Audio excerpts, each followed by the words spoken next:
Release తో థియేటర్లు జాతరలా మారిపోయాయి. చిరంజీవి వెంకటేష్ కాంబో మ్యాజిక్ తో మనశంకర్ వరప్రసాద్ గారు బాక్స్ ఆఫీస్ ను షేక్ చేస్తుంది. అయితే ఈ సక్సెస్ వెనుక ఉన్న మాస్టర్ మైండ్ అనిల్ రావుపుడి ఇప్పుడు ఇంకో షాక్ కు రెడీ అవుతున్నాడు. టైటిల్ వినగానే వామ్మో అనిపించేలా ఈసారి క్రేజీ ఎంటర్టైనర్ ను తీసుకొస్తానంటూ ఇలా హింట్ ఇచ్చేస్తున్నాడు ఈ హిట్ మిషన్.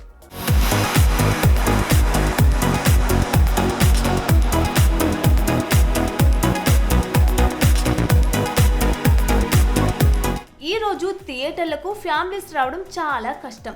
అలాంటి టైంలో హౌస్ఫుల్ బోర్డులు పెట్టడం చాలా పెద్ద విషయం. కానీ ప్రేక్షకులు నవ్వితే ఆ నవ్వే నాకు బలం అంటూ సినిమాను పండగలా మార్చేసి ఫ్యామిలీస్ ని థియేటర్ బాట పట్టించాడు అనిల్ రావుపుడి.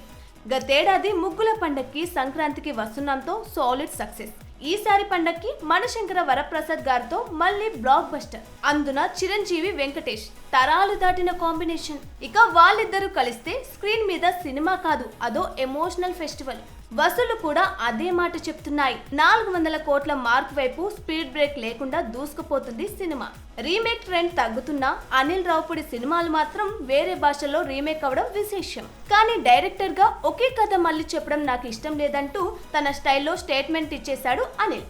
ఇక ఇంతటి బ్లాక్ బస్టర్ తర్వాత తన నెక్స్ట్ సినిమా ఎలా ఉండబోతుందన్న క్యూరియాసిటీకి ఎండ్ కార్డ్ వేస్తూ సాలిడ్ అప్డేట్ వదిలాడు Anil.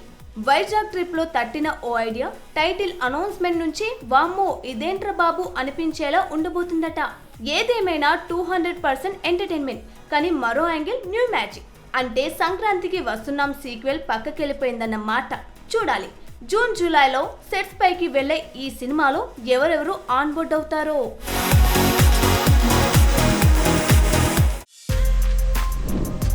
For more videos like this, subscribe Big TV channel.